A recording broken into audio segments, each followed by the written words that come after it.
and then you just cross section all the way down. And what you have right there is your snack. What up, YouTube family? It's your boy, Chef Todd. Welcome back home to my kitchen, because that's where you get the tips and tricks to make the most delicious meals at home.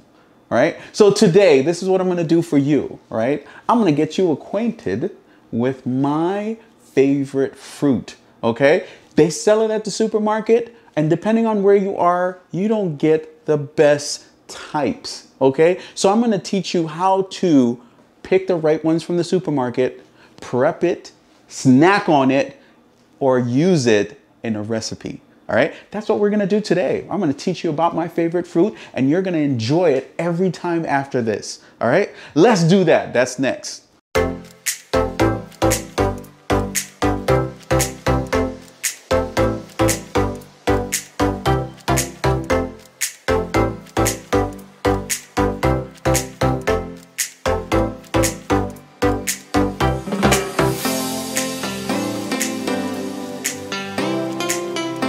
All right, sous chefs, guess what? I'm not gonna keep the suspense too long.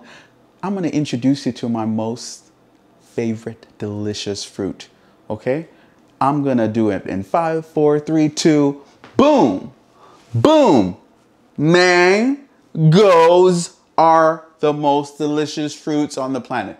If you don't agree, it's okay, we can debate on it, but I love me some mangoes, okay? And a lot of people don't know how to cut into a mango successfully, right? So this is what we're gonna do today. I'm gonna show you how to cut into a mango, because I wanna share some facts with you too. There's over 500 different types of mangoes in the world, okay? And the United States only gets about 5 of those. Okay, but today we're gonna learn how to cut into one that's always on point at the supermarket, especially if you know how to pick them, okay? This is the champagne mango that comes from Mexico. Mexico is in mango season right now. So if you go to the supermarket, look for these, okay? Not the ones that they have on the shelves that are like, you know, mass produced in a way where it has no flavor, okay?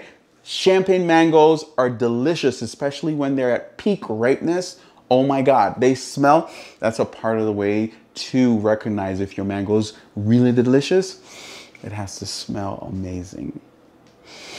All right, I can't wait to bite into this, but first we gotta learn how to cut into it. So I'm gonna take you over to the workstation right over here, and I'm gonna show you what knives I use to cut into a mango, good, to get the best out of it. Okay, so come on over here. Come on, mango's gonna guide you, right? So here we are, good. We've got the mangoes. Mango, this is a really big champagne mango, okay? But here are some tips that you need to know to make sure you pick the right mango, okay? First of all, the color is not as important as the feel, okay? Most mangoes come in either green, yellow, red, and a whole bunch of other slightly shades of yellow and orange, okay? That is not the most important thing, okay? When you pick up a mango, it should be slightly firm, just like an avocado, okay? But what you wanna do is push down on it, and if it gives a little bit, that's a perfect mango, okay? If it doesn't give when you push down on it, it's way too green, okay? And it's gonna take about another 2 weeks or maybe a week and a half to get to that really delicious ripe phase, okay, where you can eat it. And it's gonna be delicious, okay? So I have these 2 mangoes right here, and what I'm gonna do is I'm gonna get my bread knife.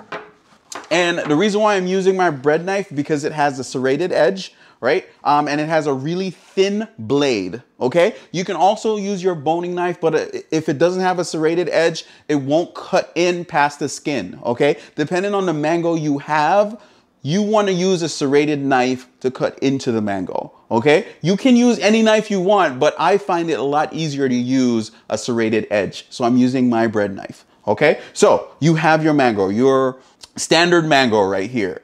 Just another fact, mangoes are related to the cashew family, okay? So if you think of a mango as a cashew nut, right?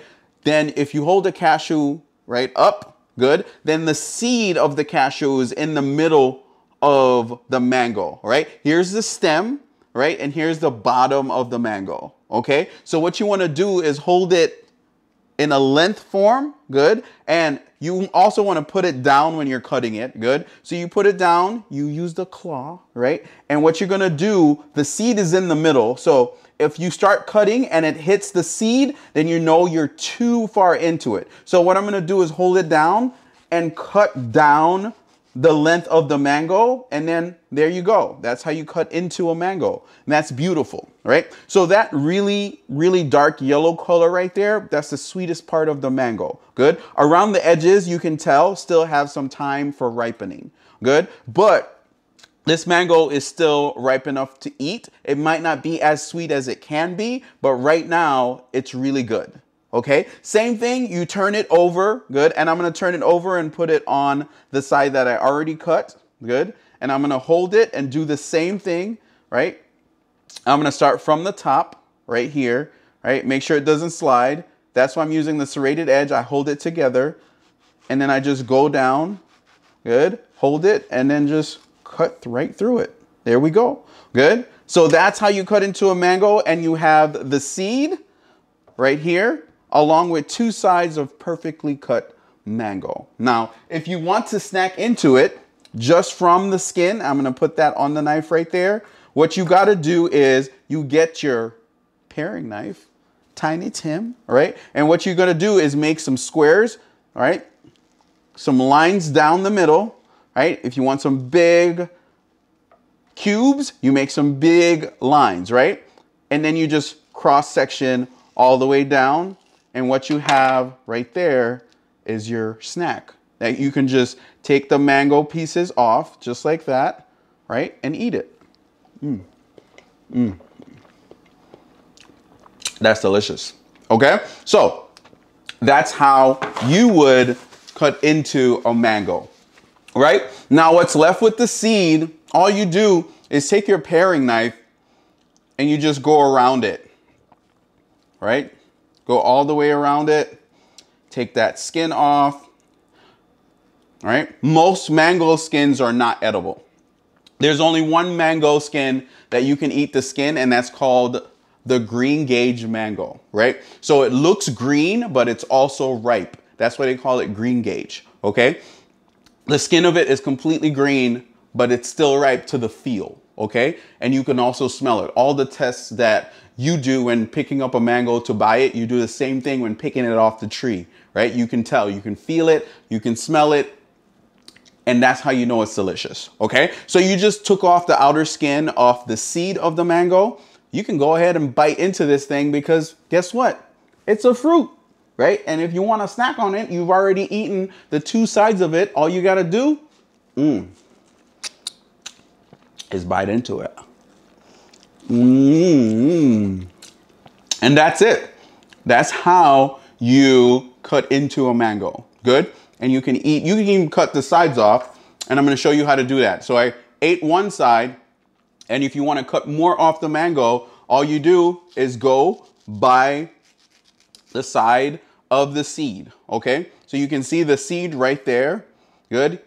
We're on the outer edge of it. Good. So we have a long, lengthy piece. And you can do that on both sides. Good. So this side I started to bite into, but I can take it down to the seed. Good. Because again, it's just like a cashew, right? So you can see it. It almost has the shape of a cashew. Good. Right now. Good. Of course I bit into it. So good. Looks like a baby shark. Do, do, do, do, do, do. All right. Stop it. Okay. There we go. So that's how you cut into a mango. Now, you can use a mango to do many things, okay? Of course, you can snack on it by just doing what I said right there, but you can also use it in mango curry, right? You can also make a mango salsa, right? You can also use it as a topping on your cereal. You can use it in many different forms, okay? So mango is multi-purpose when thinking about eating it, okay? So that's it for my video, right? Mangoes are delicious, okay? So find one that you love that's delicious, and also when you are picking it, again, pick it up slightly press into it to make sure it has some give to it, okay? The smell is important. The color is not so much, okay? But the smell and the give is very important, okay? So when you pick up your mango, if you don't smell it, that means it won't have a sweet taste when you go home. And if it has a slight smell to it where it's nice and sweet and aromatic and you bring it home, you just gotta give it a few days, all right, for it to get ripe, right? That's the mango video. Right? Enjoy the mangoes, as many mangoes as you want, because they are delicious. All right. They are a reason why they are my favorite fruit. And I know they're going to be yours too pretty soon. All right. Now that you know how to cut into them and snack into them and use them in many different dishes. All right. Hope you got the best out of this, because I know I did after a few bites of my favorite fruit. Yeah, let me tell you something about my favorite fruit. I like it. It's juicy. It's sweet. It's enough for me. Okay? Maybe someday it's going to be enough for you when you pick the right one. But you're going to learn how to do that today, so we're going to share it. Okay? And if you want more videos, more content like this that tells you how to pick the right fruit when you go to the supermarket, then all you got to do is like this video, subscribe to this channel, share it with a friend. And if you pick the right fruit that is just for you, that's delicious, and the whole family is like, yes, you picked some delicious fruit, all you got to do is hit me in the comment section and let me know how my tips and tricks helped you out at home today. Okay? So that's it from my mango video. All right? Hope to see you next time. Chef Todd is out.